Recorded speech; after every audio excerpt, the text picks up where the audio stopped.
Immune complex mediated glomerular disease can be classified according to the site of complex formation.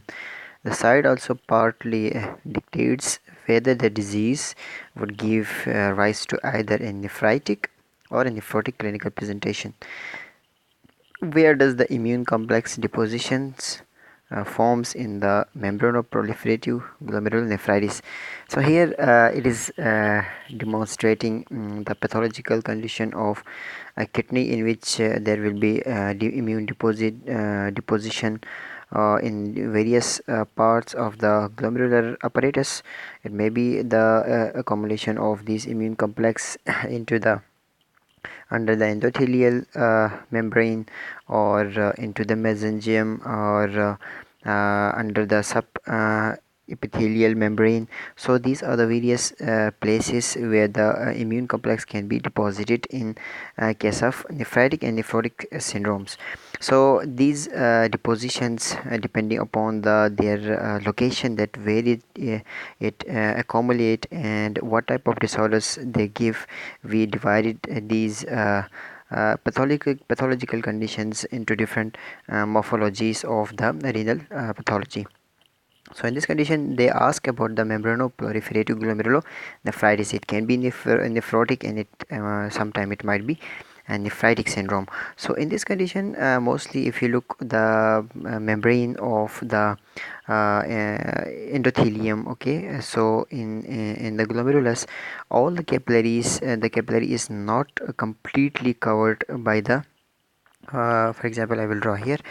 If I draw like this is the capillary, okay, and these are the endothelial cells, small endothelial cells here. So they are not completely covered by basement membrane, okay. There are some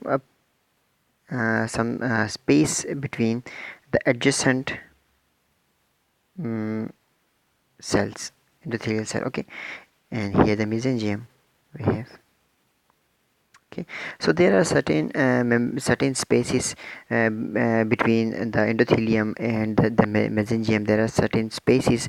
So these are the prominent spaces where there will be the accumulation, most probably the accumulation of the immune complexes in case of membranoproliferative diseases. So here they already not say about the specific position, but they just ask membranoproliferative glomerulonephritis. So it is between the membrane and the mesangium. So that is, it is the accumulation between somewhere the endothelial membrane and to the mesangium. So let's go through the answers. So number first answer, there is the between the glomerular basement membrane and the visceral epithelium. And number second, that is between the glomerular basement membrane and the podocytes. Number third, between the glomerular basement membrane and the visceral epithelial cells. Number fourth, between the endothelium and the mesangium, between the visceral epithelial cells and the parietal cells. So last one is not the answer of this. It exclude the last one first. This is not okay. And they just and number first one, that is the between the glomerular basement membrane and the visceral membrane. This is not occur in case of membranoproliferative disease.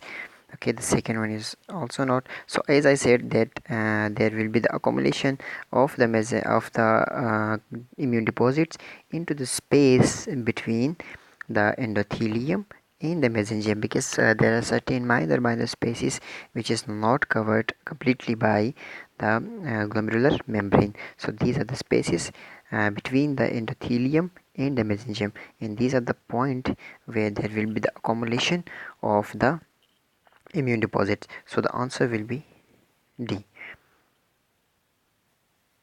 So let's go through the other question. So another question is, a 58-year-old man with a nephrotic syndrome is brought by the ambulance to the emergency department with altered mental status. His wife reports that this morning he had difficulty moving the right side of the body, and that she could not arouse him from an afternoon nap. On physical examination, the patient is obstinate and has absent right side movement. His international normalized ratio iron. INR is 0.5, which is less than 1. CT scan angiography of the brain is shown in the image, which is the most likely etiology of this patient. So number first, if we discuss about this MCQ, that they said that there is some problem with the kidney. Again, that is the patient is suffering from the nephrotic syndrome. Nephrotic syndrome is mean that there will be certain proteins, okay, massive amount of the protein loss into the urine. So in some cases, okay, there are also loss of some coagulating factors, okay, which help in the coagulation, which help in the anticoagulation factors. So most in those cases there will be loss of antithrombin 3, that is loss of protein C, protein S. So all these proteins, when they lose or they appear into the urine in case of nephrotic syndrome, so in this patient, in those type of the patients, there will be high chance of the formation of thrombus at various points of the body. This is the number first risk factor for the patient. And number second, it also due to hypercoagulability of the blood and hyperosmolarity of the blood, and also water content decreases into the blood, increasing in solute concentration is also make the blood viscosity increases. So this is also a factor for the accumulation or the formation of the clot into the vessels. So in this patient, they asking about that the patient fails to wake up, okay, and absent right side movement. So absent right side movement, there is some paralysis, okay, there is some neurological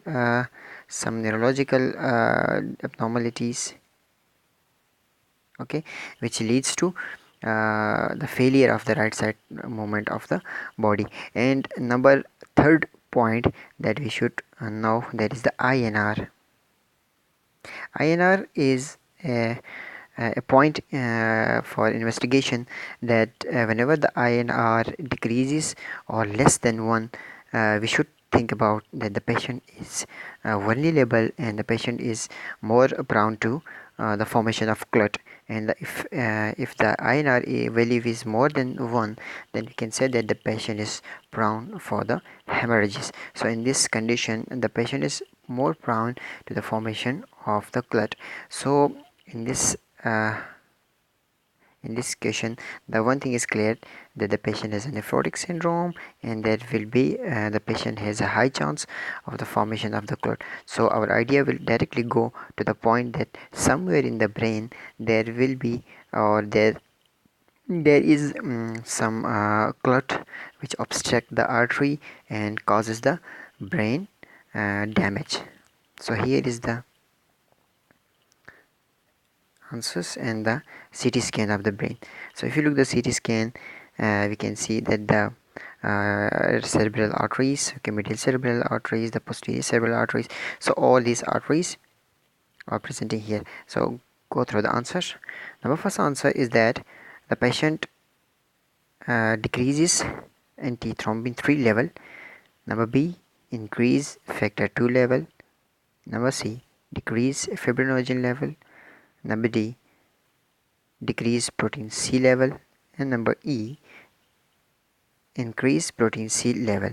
So the most common factor and the most important thing in our blood which is responsible for the inhibition of the formation of the clot is antithrombin 3. So whenever there will be a deficiency of the antithrombin 3 into the body, there will be high chance of the formation of the clot.